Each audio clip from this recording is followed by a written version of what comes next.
Hello student, स्वागत है आपका साइंस के एक और महत्वपूर्ण वीडियो में। आज की इस वीडियो में हम 60 से अधिक प्रश्नों को पढ़ेंगे और ये सभी प्रश्न पिछले कंपटीशन एग्जाम में पूछे गए प्रश्न होंगे, तो काफी इंपॉर्टेंट वीडियो होने वाला है। तो चलिए पहले प्रश्न से वीडियो को आरंभ करते हैं। अगर आपको वीडियो पसंद आए तो लाइक अवश्य कीजिएगा, चैनल को सब्सक्राइब भी कर लीजिएगा। तो चलिए पहले प्रश्न को लेते हैं। पहला प्रश्न कह रहा है, एक लड़की झूले पर बैठी स्थिति में झूला झूल रही है। उस लड़की के खड़े हो जाने पर दोलन का आवर्तकाल क्या होगा? तो आवर्तकाल कम हो जाएगा। पहला ऑप्शन बिल्कुल करेक्ट हो जाएगा। तो चलिए अगले प्रश्न को लेते हैं। अगला प्रश्न है कि पेंडुलम घड़ी तीव्र गति से चल सकती है। तो जो पेंडुलम घड़ी होती है वह आपका शीतकाल में तीव्र गति से चल सकती है। ऑप्शन नंबर बी हमारा क्या होगा? इस प्रश्न के लिए सही जवाब हो जाएगा। अगला प्रश्न है कि पृथ्वी का पलायन वेग है। तो पृथ्वी का जो पलायन वेग है वह आपका 11.2 किलोमीटर प्रति सेकंड है। आपका डी ऑप्शन क्या हो जाएगा? बिल्कुल सही जवाब हो जाएगा। डी बिल्कुल करेक्ट आंसर है। अगर आपको पृथ्वी कक्षा से बाहर किसी वस्तु को भेजना है, उस वस्तु को आप 11.2 किलोमीटर प्रति सेकंड के स्पीड से फेंकेंगे, तभी वह पृथ्वी कक्षा से बाहर जा पाएगा। तो ऑप्शन नंबर डी सही उत्तर है। चलिए अगले प्रश्न को देख लेते हैं। अगला प्रश्न है कि 100 वाट का बिजली का बल्ब यदि 10 घंटे चले तो बिजली का खर्च होगा। तो बिजली का खर्च 1 इकाई हो जाएगा। अगर 100 वाट का बिजली का बल्ब है और वह 10 घंटे चलता है तो 1 इकाई ऊर्जा खर्च होगी। तो ऑप्शन नंबर बी क्या होगा? हमारा बिल्कुल सही जवाब हो जाएगा। अगले प्रश्न को देखते हैं। अगला प्रश्न है कि एक सुरंग में 100 वाट क्षमता वाले बल्ब लगातार 20 घंटे तक जलाए जाते हैं तो संपूर्ण विद्युत खर्च होगी। तो देखिए 100 वाट क्षमता वाले बल्ब 5 बल्ब हैं, तो इसे 5 गुने 100 करेंगे 500 हो जाएगा। 20 घंटे जलते हैं तो 500 गुने 20 कर देंगे तो आपका 10,000 होगा। 10,000 को 1000 से भाग करेंगे तो आपका 10 आएगा और इस प्रश्न का सही यूनिट जवाब क्या हो जाएगा? 10 यूनिट। तो ऑप्शन नंबर सी बिल्कुल करेक्ट आंसर है। अगले प्रश्न को देखते हैं। अगला प्रश्न कह रहा है कि एक मकान में 2 बल्बों में से एक दूसरे से अधिक रोशनी देता है। इन दोनों में से किस बल्ब में उच्चतर अवरोधक होंगे? मंद रोशनी वाले में होंगे या अधिक रोशनी वाले में होंगे, ये आपको बताना है। तो जो उच्चतर अवरोधक होंगे वे आपके मंद रोशनी वाले बल्ब में उच्चतर अवरोधक होंगे, तभी उसकी रोशनी मंद होगी। यानी कि ऑप्शन नंबर ए हमारा बिल्कुल सही जवाब है, मंद रोशनी वाले बल्ब में। अगला प्रश्न है, निकेल कैडमियम बैटरी का प्रयोग होता है। तो निकेल कैडमियम बैटरी का प्रयोग होता है आपका कैलकुलेटर में भी होता है, कार्डलेस इलेक्ट्रिक उपकरण में भी होता है और ट्रांजिस्टर में भी होता है। यानी कि हम कह सकते हैं कि उपयुक्त सभी में इसका प्रयोग होता है। यानी कि ऑप्शन नंबर डी हमारा क्या हो जाएगा? बिल्कुल सही जवाब हो जाएगा। अगला प्रश्न कह रहा है कि निम्न में से कौन सी धातु रोशनी के बल्बों में फिलामेंट के रूप में प्रयोग होती है? तो जो रोशनी के बल्ब होते हैं उसमें जो धातु प्रयोग होती है वो आपका टंगस्टन प्रयोग होता है। यानी कि ऑप्शन नंबर डी हमारा क्या हो जाएगा? बिल्कुल सही जवाब हो जाएगा, ऑप्शन नंबर डी टंगस्टन। अगला प्रश्न है, 3 पिन बिजली के प्लग में सबसे लंबी पिन को जोड़ा जाना चाहिए। तो जो लंबी पिन वाली जो होती है उसे आधार सिरे से जोड़ा जाना चाहिए। यानी कि ऑप्शन नंबर ए आधार सिरे से बिल्कुल करेक्ट आंसर हो जाएगा। अगला प्रश्न है कि निम्नलिखित में से कौन विद्युत का सर्वोत्तम चालक है? तो विद्युत का जो सर्वोत्तम चालक होता है वो आपका चांदी होता है, जो कि ऑप्शन नंबर डी है, बिल्कुल सही जवाब हो जाएगा।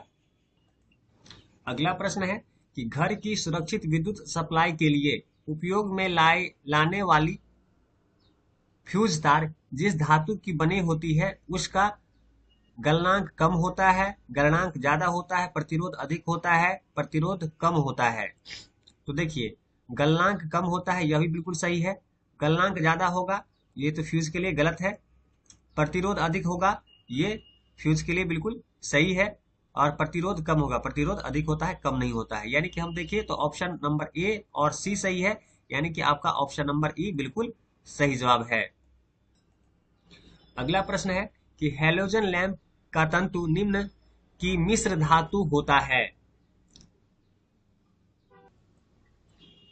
तो टंगस्टन एवं सोडियम। जो हैलोजन लैंप का जो तंतु होता है वह टंगस्टन एवं सोडियम का मिश्र धातु होता है। तो हमारा सी बिल्कुल सही जवाब हो जाएगा। इस प्रश्न के लिए सी बिल्कुल करेक्ट आंसर है। घरेलू विद्युत तार स्थापना मूलतः होती है समानांतर संबंधन होता है। जो घर के विद्युत तार होते हैं वे समानांतर जोड़े जाते हैं। तो ऑप्शन नंबर बी हमारा क्या होगा, बिल्कुल सही जवाब हो जाएगा। अगला प्रश्न है कि सामान्य ट्यूबलाइट में कौन सी गैस होती है। जो ट्यूबलाइट होती है उसमें आर्गन के साथ मरकरी वेपर डाले जाते हैं। तो ऑप्शन नंबर सी हमारा बिल्कुल सही जवाब होगा, आर्गन के साथ मरकरी वेपर। फ्लोरोसेंट ट्यूब में कौन सी गैस भरी जाती है। जो फ्लोरोसेंट ट्यूब होती है उस मरकरी और नियोन गैस भरी जाती है। तो हमारा ऑप्शन नंबर डी बिल्कुल सही जवाब हो जाएगा। अगले प्रश्न को देखते हैं। श्वेत प्रकाश को नली में कैसे पैदा करते हैं। तो तंतु को गर्म करके पैदा करते हैं। ऑप्शन नंबर बी बिल्कुल सही जवाब है। अगला प्रश्न कह रहा है कि एक तार में बहती विद्युत धारा एवं विभवांतर प्रत्येक को 2 गुना बढ़ा दिया जाए तो विद्युत शक्ति क्या होगी। तो विद्युत शक्ति क्या होगी, 4 गुना बढ़ जाएगी। 4 गुना बढ़ जाएगी। ऑप्शन नंबर बी बिल्कुल सही जवाब है। ट्रांसफार्मर प्रयुक्त होते हैं। ट्रांसफार्मर जो प्रयुक्त होते हैं वे एसी वोल्टेज का उपचयन या अपचयन करने के लिए होता है, जो कि ऑप्शन नंबर डी है, बिल्कुल सही जवाब हो जाएगा। एसी वोल्टेज का उपचयन या अपचयन करने के लिए ट्रांसफर प्रयोग किए जाते हैं। अगले प्रश्न को देखते हैं। मोबाइल चार्जर होता है। तो मोबाइल चार्जर क्या होता है, एक अपचाई ट्रांसफार्मर होता है, जो कि ऑप्शन नंबर डी है, बिल्कुल सही जवाब हो जाएगा। प्रत्यावर्ती धारा को दिष्ट धारा में परिवर्तित करने वाली युक्ति को क्या कहते हैं। तो प्रतिवर्ती धारा को जब दिष्ट धारा में बदलते हैं तो उसके लिए हम रेक्टिफायर का प्रयोग करते हैं। तो ऑप्शन नंबर बी क्या हो जाएगा, बिल्कुल सही जवाब होगा। बी बिल्कुल सही उत्तर है इस प्रश्न के लिए।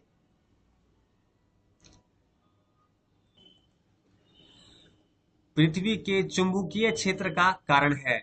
तो पृथ्वी का जो चुंबकीय क्षेत्र बनता है वह भूप्रोड के अंदर की चक्र धाराएं जो होती है उसकी वजह से बनता है। तो ऑप्शन नंबर ए हमारा बिल्कुल सही जवाब होगा इस प्रश्न के लिए। तो चलिए अगले प्रश्न को देखते हैं।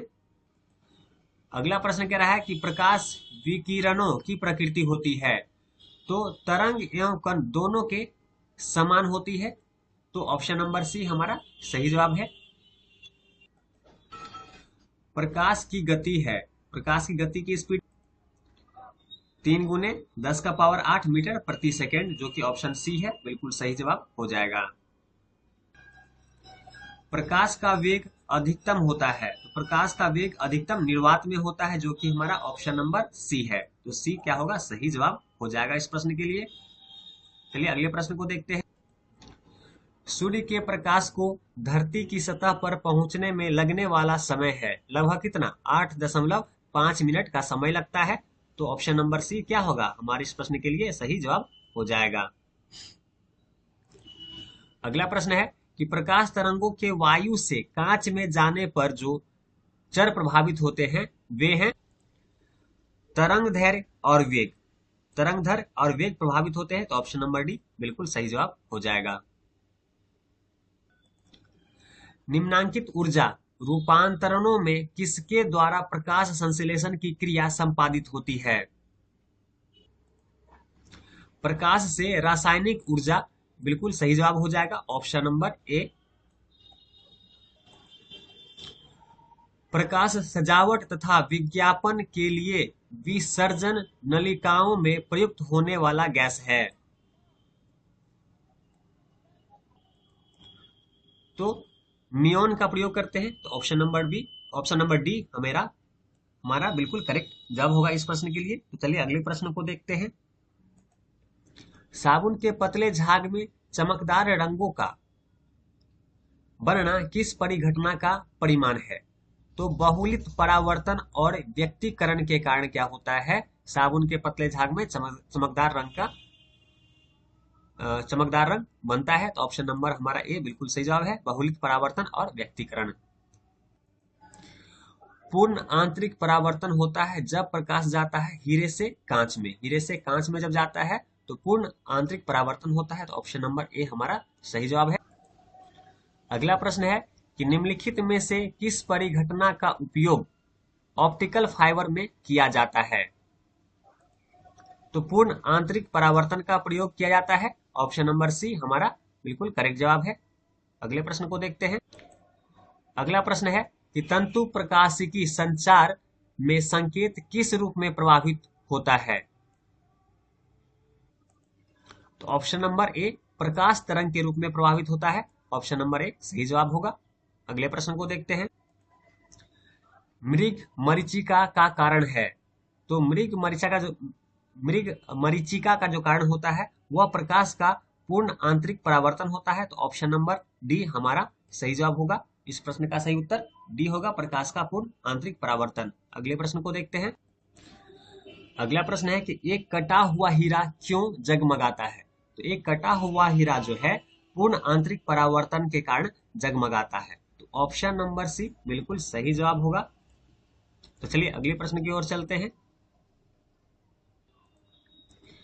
किसी वस्तु के त्रिविमीय प्रतिरूप को अंकित तथा पुनरावृत्ति करने की तकनीक का नाम है। तो होलोग्राफी कहते हैं। होलोग्राफी उस तकनीक का नाम है। तो ऑप्शन नंबर डी सही उत्तर है। तो चलिए अगले प्रश्न को देखते हैं। रमन प्रभाव का प्रकाश की उन किरणों से संबंध है जो आर पार जाती है। तो सभी पारदर्शी माध्यम के आर पार जाती है। तो ऑप्शन नंबर डी हमारा सही जवाब है। तो अगले प्रश्न को देखते हैं।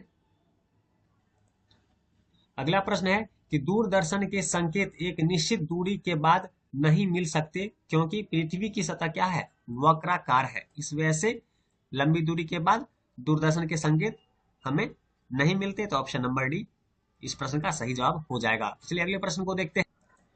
अगला प्रश्न है कि दूरदर्शन प्रसारण में श्रव्य संकेतों का प्रेषण करने के लिए प्रयुक्त तकनीक है। तो आवृत्ति मॉड्यूलन का प्रयोग होता है, तकनीक का प्रयोग होता है। तो ऑप्शन नंबर बी आवृत्ति मॉड्यूलन सही जवाब होगा इस प्रश्न के लिए। इस वीडियो में आप प्रश्न को देख के समझ सकते हैं कि लगभग सभी प्रश्न इंपॉर्टेंट हैं। तो आपको लग रहा हो कि यह वीडियो आपके लिए काफी हेल्पफुल है तो वीडियो को लाइक अवश्य कीजिएगा ताकि हम आपके लिए और अधिक मेहनत करके और अधिक वीडियो ला सके, अधिक प्रश्नों को कवर कर सके। तो चलिए अगले प्रश्न को देखते हैं। अगला प्रश्न कह रहा है कि किसी तारे का रंग दर्शाता है। किसी तारे का जो रंग दर्शाता है वह उस तारे का ताप यानी कि उसका ताप दर्शाता है, यानी कि बी ऑप्शन बिल्कुल सही जवाब है इस प्रश्न के लिए। तो चलिए अगले प्रश्न को देखते हैं। अगला प्रश्न है कि वायुमंडल में प्रकाश के विसरण का कारण है। तो वायुमंडल में विसरण का कारण उसका धूल कण है। तो ऑप्शन नंबर डी सही जवाब होगा। अगला प्रश्न है प्रकाश का रंग निर्धारित होता है। तो प्रकाश का रंग तरंग दैर्घ्य से निर्धारित होता है। ऑप्शन नंबर बी बिल्कुल सही जवाब है। निम्नलिखित में से किस में उच्चतम ऊर्जा होती है। तो नीले प्रकाश में अधिकतम ऊर्जा होती है। ऑप्शन नंबर ए बिल्कुल सही जवाब हो जाएगा। हमें वास्तविक सूर्योदय से कुछ मिनट पूर्व ही सूर्य दिखाई देने का कारण है। जो प्रकाश का अपवर्तन होता है उसकी वजह से सूर्योदय से कुछ मिनट पूर्व ही हमें सूर्य दिखाई देने लगता है। तो ऑप्शन नंबर डी प्रकाश का अपवर्तन बिल्कुल सही जवाब हो जाएगा। क्षितिज के समीप सूर्य एवं चंद्रमा के दीर्घ वृत्ताकार दिखाई देने का कारण है। तो ये जो कारण होता है वह अपवर्तन होता है। तो अपवर्तन ए ऑप्शन बिल्कुल सही जवाब है। इस वीडियो का यह लास्ट प्रश्न है। सूर्य के प्रकाश के अदृश्य भाग से प्रकाश संश्लेषण किया जाता है कुछ बैक्टीरिया द्वारा। ऑप्शन नंबर सी सही जवाब है। तो उम्मीद करता हूं ये सारे प्रश्न आप अच्छे से समझ गए होंगे और एग्जाम की तैयारी आपकी बेहतर चल रही होगी। तो चलिए ऐसे महत्वपूर्ण प्रश्नों के साथ हम अगले वीडियो में मिलते हैं। तब तक चैनल को सब्सक्राइब अवश्य कीजिएगा और साथ में बने बेल नोटिफिकेशन को ऑन कीजिएगा ताकि जो अगला वीडियो हमारा है वो आप तक पहुंच सके। तो चलिए मिलते हैं अगले वीडियो में। तब तक वीडियो देखने के लिए आपका धन्यवाद।